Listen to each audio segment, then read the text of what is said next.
Hello students, how are you all? This is Anup sir, your English teacher. Students, in this video, we are going to understand our supplementary books lesson number 2, that is The Adventures of Toto. Now students, before we begin with the lesson, let me give you a short introduction about this lesson. This is a humorous and adventurous story of a naughty monkey named Toto. The writer's grandfather brought the monkey from a Tonga driver. The pranks played by the Toto have been narrated in an interesting way and makes the story a much read for us. So students, let's begin with the lesson. Grandfather brought Toto from a Tonga driver for the sum of 5 rupees. The Tonga driver used to keep the little red monkey tied to a feeding trough, and the monkey looked so out of place there that grandfather decided he would add the little fellow to his private zoo. Students, here the meaning of the word feeding trough is a large container for feeding animals, and the word Tonga means horse cart. So students, the writer's grandfather purchased a monkey named Toto from a driver of a horse cart by paying 5 rupees to him. The Tonga driver had tied the little red colored monkey to a feeding trough so that he could not run away. When the writer's grandfather saw the monkey, he had a desire to add him to the collection of animals which he had in his zoo at home. Toto was a pretty monkey. His bright eyes sparkled with mischief beneath deep-set eyebrows, and his teeth, which were a pearl white, were very often displayed in a smile that frightened the life out of elderly Anglo-Indian ladies. But his hands looked dried up, as though they had been pickled in the sun for many years. Yet his fingers were quick and wicked, and his tail, while adding to his good looks, grandfather believed a tail would add to anyone's good looks, also served as a third hand. He could use it to hang from a branch, and it was capable of scooping up any delicacy that might be out of reach of his hands. Students, here Anglo-Indian means a person relating to both Britain and India. The word pickled means food that is preserved in vinegar, and the word scooping up means lifting. So students, the writer here gives a description of Toto. He had bright, shiny eyes which were full of mischief. The eyebrows were deeply set on his face. His teeth were like pearls. Many ladies belonging to the Anglo-Indian community got scared when they saw his teeth, which were displayed when he smiled. Toto's hands were dried and wrinkled as if they had been dried in the sun like pickled vegetables. He had a long tail. The writer's grandfather thought that the tail added to the good looks of an animal. Toto's tail was like a third hand for him. It helped him hang from the branch of a tree. He also used it to lift objects which were beyond his hand's reach. Grandmother always fussed when grandfather brought home some new bird or animal. So it was decided that Toto's presence should be kept a secret from her until she was in a particular good mood. Grandfather and I put him away in a little closet opening into my bedroom wall, where he was tied securely, or so we thought, to a peg fastened into the wall. Students, here The word peg means a hook. So, students, writer's grandmother did not like it when writer's grandfather brought new animals or birds at home as his new pets. So, grandfather thought that he would keep it as a secret from her. He would hide this monkey from writer's grandmother. So, writer's grandfather and writer secured this little monkey in writer's cupboard in his room. They tied this little monkey to a hook in the wall.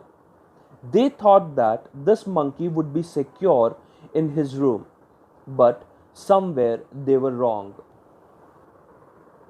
A few hours later, when grandfather and I came back to release Toto, we found that the walls, which had been covered with some ornamental paper chosen by grandfather, now stood out as naked brick and plaster.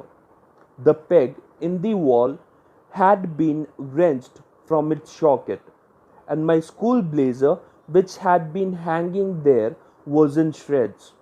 I wondered what grandmother would say, but grandfather didn't worry. He seemed pleased with Toto's performance. Students, here the word ornamental means decorative. The word naked means uncovered. The word wrenched means broke. The word socket means attachment. The word shreds means cut into thin slices. So, students, the writer and his grandfather went to Toto after a few hours. The sight was shocking. Toto had torn the decorative wallpaper which was put on the wall selected by his grandfather. He had broken the hook and had escaped from the room. Also, he tore the writer's blazer into thin pieces. Now, the writer was thinking what his grandmother would say, but writer's grandfather was pleased with Toto's behavior. "He is clever," said grandfather. "Given time, I am sure he could have tried to torn pieces of your blazer into a rope and made his escape from the window." So, students, the grandfather was quite delighted to see Toto's adventure. He felt that Toto was very clever. He said that if they would have given him more time, he would have tied the thin pieces of the writer's torn blazer into a rope and would have escaped out of the window. His presence in the house still a secret. Toto was now transferred to a big cage in the servants' quarters where a number of grandfather's pets lived very sociably together. A tortoise, a pair of rabbits, a tamed squirrel, and for a while my pet goat. But the monkey wouldn't allow any of his companions to sleep at night. So, grandfather, who had to leave Dehradun next day to collect his pension in Saharanpur, decided to take him along. Students, here the word sociable means in a friendly manner. So, students, Toto was shifted to the servants' quarter. He was put in a cage. He would live with the other pets in grandfather's zoo. The zoo comprised of a tortoise, a pair of rabbits, a tamed squirrel, and the writer's pet, that is, a goat. Toto was very mischievous. He did not let the animals sleep at night. So, the grandfather had to leave for Dehradun next day. He decided to keep the Toto along with him when he travelled there. Unfortunately, I could not accompany grandfather on that trip, but he told me about it afterwards. A big black canvas kit bag was provided for Toto. This, with some straw at the bottom, became his new abode. When the bag was closed, there was no escape. Toto could not get his hands through the opening, and the canvas was too strong for him to bite his way through. His efforts to get out only had the effect of making the bag roll about on the floor or occasionally jump into the air, an exhibition that attracted a curious crowd of onlookers on the Dehradun railway platform. Students, here the word abroad means home. So, students, the writer was disappointed as he could not accompany his grandfather and Toto on the trip. His grandfather narrated the happening of the trip to him later. He had got a special bag for Toto. It was made of a strong material, canvas. He placed some dry grasses at the bottom of the bag. On the trip, the bag would be Toto's home as he would live in it. The bag had a zipper on the top of it. The writer's grandfather ensured that when the bag was closed, Toto would not be able to escape out of it. Neither could he come out of the opening as it was closed with a zipper, nor could he bite the strong canvas material in order to run away. Still, Toto made unsuccessful attempts to come out of the bag. Due to this, many times the bag would roll on the floor or it would certainly jump in the air. These movements of the bag were noticed by the people on the railway platform of Dehradun and made them curious to know what was inside the bag. Toto remained in the bag as far as Saharanpur, but while grandfather was producing his ticket at the railway turnstile, Toto suddenly poked his head out of the bag and gave the ticket collector a wide grin. Students, here the word turnstile means a mechanical gate consisting of revolving horizontal arms fixed to a vertical post, allowing only one person at a time to pass through. The word grin means smile. So, students, Toto remained secure in grandfather's bag till Saharanpur. At the Saharanpur railway station, the writer's grandfather was taking out his ticket to cross the turnstile. At that time, Toto peeked out of the bag and smiled at the ticket collector. The poor man was taken aback, but with great presence of mind and much to grandfather's annoyance, he said, "Sir, you have a dog with you. You will have to pay for it accordingly." Students, here the word annoyance means to anger someone. So, students, the ticket collector was astonished to see an animal in grandfather's bag. So, he was scared and took a step back. He recovered quickly and, with his great presence of mind, said to grandfather to pay for the animal, that is, to have a dog in his bag. In vain did grandfather take Toto out of the bag. In vain did he try to prove that a monkey did not qualify as a dog or even as a quadruped. Toto was classified a dog by the ticket collector, and 3 rupees was the sum handed over as his fare. Students, here the word vain means an unsuccessful attempt. The word quadruped means an animal which has 4 feet. The word fare means ticket price. So, students, grandfather was unsuccessful in explaining to the ticket collector that Toto was a monkey and not a dog.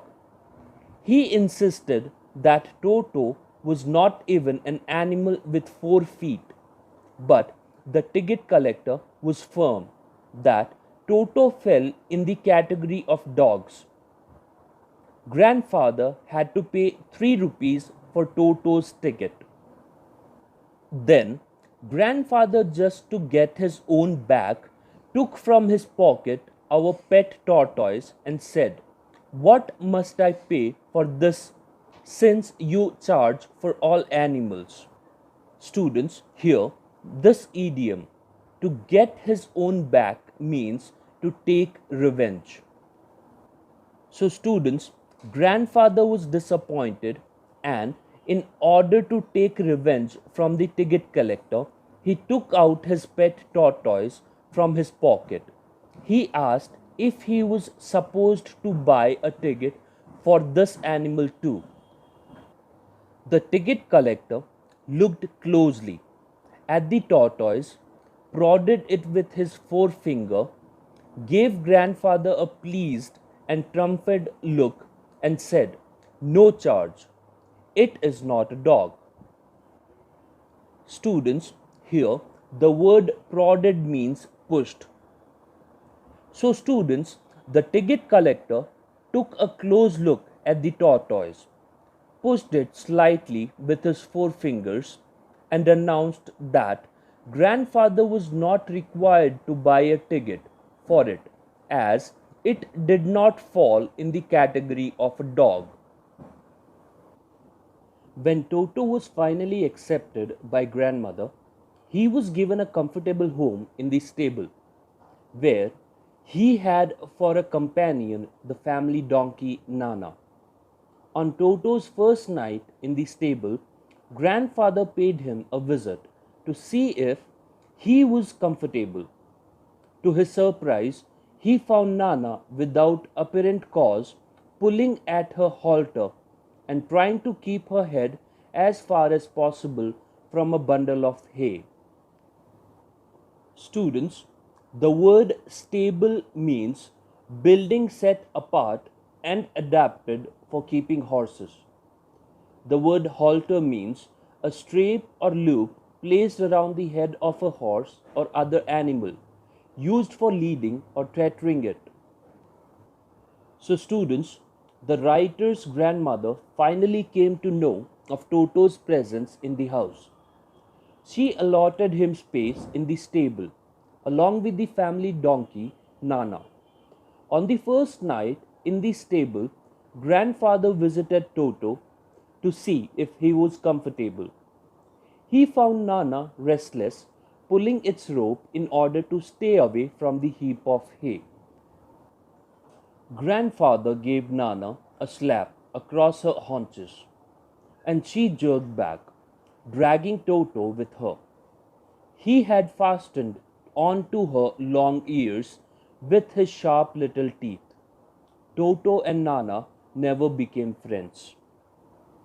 Students, here the word haunches means back. So, students, grandfather hit Nana on the back in order to stop it. Nana jumped back with a jerk, and Toto was dragged along with her. He was biting her ear. A great treat for Toto during cold winter evenings was the large bowl of warm water given by grandmother for his bath. He would cunningly test the temperature with his hand, then gradually step into the bath, first one foot, then the other, as he had seen me doing, until he was into the water up to his neck. Once comfortable, he would take the soap in his hands or feet and rub himself all over. When the water became cold, he would get out and run as quickly as he could to the kitchen fire in order to dry himself. If anyone laughed at him during this performance, Toto's feelings would be hurt, and he would refuse to go on with his bath. One day, Toto nearly succeeded in boiling himself alive. In the winter season, Toto enjoyed having warm bath. So, writer's grandmother oftenly gave him warm water in the winters to take bath. He would pretend to be selfish, and before starting his bath, he would check the temperature of the water with his hands. and then he would copy the writer and stepped into the tub, 1 foot at a time. Finally, he would sit in the water with his face outside of it. Then he would rub himself with soap. When the water became cold, he would run out of the bath into the kitchen where the stove was to warm himself and dry himself out. Toto got annoyed if he was laughed upon. He would get hurt and then refuse to take bath. The writer recollected an incident when Toto had almost boiled himself with hot water. A large kitchen kettle had been left on the fire to boil for tea, and Toto, finding himself with nothing better to do, decided to remove the lid. Finding the water just warm enough for a bath, he got in with his head sticking out from the open kettle. This was just fine for a while, until the water began to boil. Toto then raised himself a little, but finding it cold outside, sat down again. He continued hopping up and down for some time, until grandmother arrived and hauled him half boiled out of the kettle. Students, here the words hauled him means pulled him out.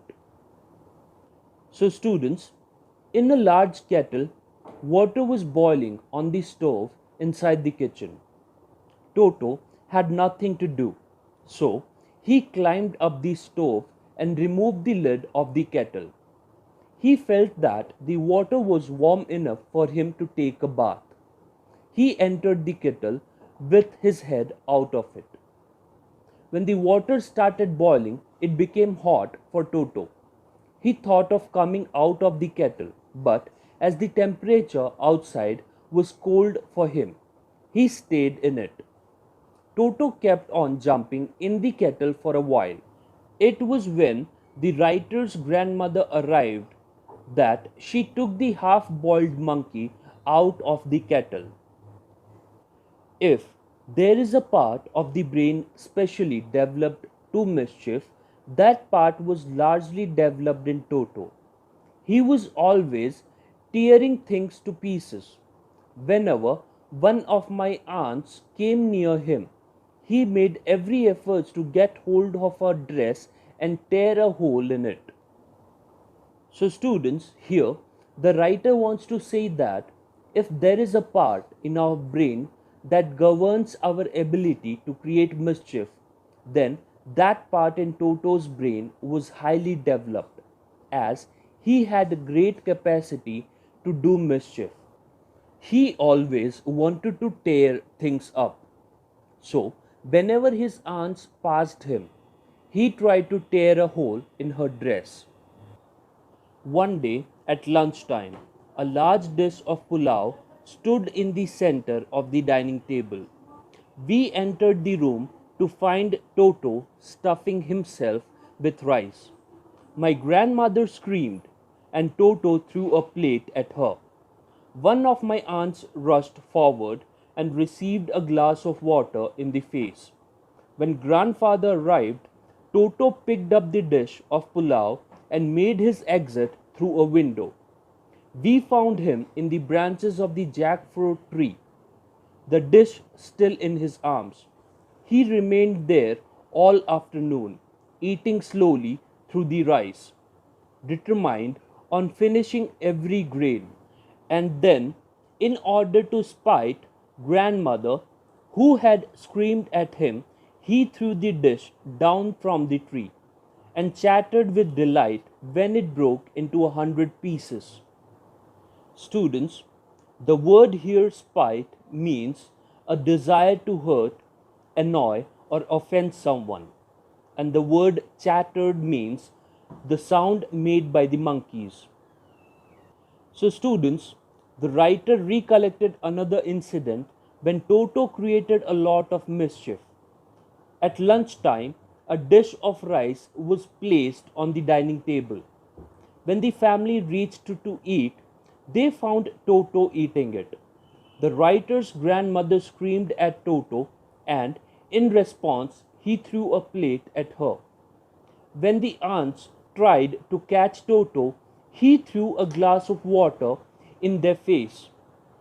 When the grandfather arrived, Toto left the place through a window with the dish of rice along with him. Toto remained out to the entire afternoon. He sat on a branch of jackfruit tree, determined to eat all the rice. As the grandmother had screamed on him, he wanted to annoy her further, and so, after eating the rice, he threw the dish. It broke into several pieces, and then he started laughing at the grandmother. Obviously, Toto was not the sort of pet we could keep for long. Even grandfather realized that we were not well to do and could not afford the frequent loss of dishes, clothes, curtains, and wallpapers. So, grandfather found the Tonga driver and sold Toto back to him for only 3 rupees. So, students, finally, grandfather realized that Toto was not suitable to be kept at home. They could not afford the frequent losses that he gave them. He tore clothes, curtains, and wallpapers. He even broke the dishes. So, the grandfather found the same Tonga driver and sold Toto to him for the sum of 3 rupees. So, students, this is all about this lesson. We complete this lesson in this video. We'll continue with the next chapter in the next video. Till then, this is Anup sir saying thank you and goodbye.